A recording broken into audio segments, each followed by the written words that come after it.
everybody, I'm Michelle Allen. I'm with Realtor Austin. I have today with me Diane Franks. She's a friend of mine. She's been in the title business for a while. Thank you, Diane, for joining me. Thanks, Michelle. Diane, can you tell us just a little bit about yourself, please? Yeah, absolutely. I'm Diane Franks. I'm an escrow officer here with Independence Title, and I've been in the title business for about 15 years now. Wow, okay, wonderful. So today's topic is something that we're hearing more and more about, and it's called wire fraud. So Diane, can you tell us a little bit why we're hearing more about wire fraud and what it is? Yes, the real estate community has really been targeted by wire fraud these last few years, and unfortunately it's becoming more of an issue. Basically, really smart email hackers are tapping into email addresses for buyers, sellers, agents, everybody affiliated with real estate transactions, and trying to trick buyers at their most vulnerable point to send their hard-earned life savings that they were going to use as their down payment to a fraudulent account rather than the title company. Wow, okay, so then is wiring is it even safe anymore? It is safe. You just have to take some precautions to make sure that where you're intending to send your money is where it's actually going. Okay, but then let me ask you this. What would you say would be some steps that somebody can take to make sure that their money is actually going to the right place?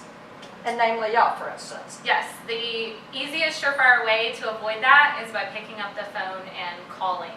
If you get someone that calls you with wiring instructions or just sends you an email and says, wire me money here, if a red flag goes up, trust your gut instinct. Always pick up the phone, call the title company at a trusted phone number, not the phone number that came with the wiring instructions on the email, because that could be fraudulent as well. But a number from the website or a number that you've known that you've dealt with your title company for, or you can always reach out to your realtor and your realtor can advise you a good number to call and just make sure everything's kosher on that. Thank you. Yeah, I know as a realtor, we're advised not to be part of any of the financial matters at all. And so anytime when a client needs to wire funds, I make sure that the client as well as the title company know, do not include me in any of those email communications. And I let my client know that up front. So that way they know if something comes from me asking about money or sending money, they know it was not from me. Okay, so Diane, the last question I have for you is, can you share with us maybe one or two recent examples of wire fraud and the ways that you all intercepted it? Absolutely. Unfortunately, we have many examples. It's become a real problem. But a couple of recent examples, we had someone impersonate an employee and call a buyer directly and tell them that they needed to go to the bank right away, wire X number of dollars, and verbally gave them wiring instructions. Luckily, the buyer felt a little uneasy about that, reached out to their realtor. The realtor said, hey, call the title company, make sure this is all correct. Sure enough, it was not correct. No employee called the buyer to tell them to wire or anything like that. So it was definitely an attempt at fraud, and we're very thankful that the buyer trusted that gut instinct. Another example was actually a seller was targeted. It's not always on the buyer side. Yeah, I haven't heard about sellers yet. Yeah, okay.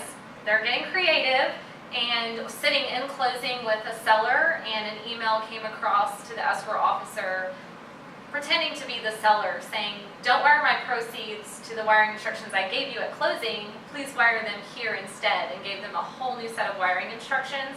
Luckily, we're trained to look for wire fraud, and that sparked a red flag with us, and we instantly contacted the seller and asked them if they had done that, and they said absolutely not. So we were able to catch that as well. And I personally saw the email. It was very close to the seller's actual email. It was very believable. So they're very smart, they're very talented, and it is very scary. So. Oh my gosh, it is scary. So just know, wiring you're still safe to do it, but just make sure that you follow the safeguards that Diane has outlined for us.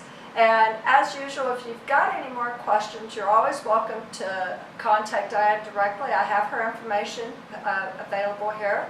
Or you can always reach out to me with any real estate needs or questions at www.bestaustinhomes.com.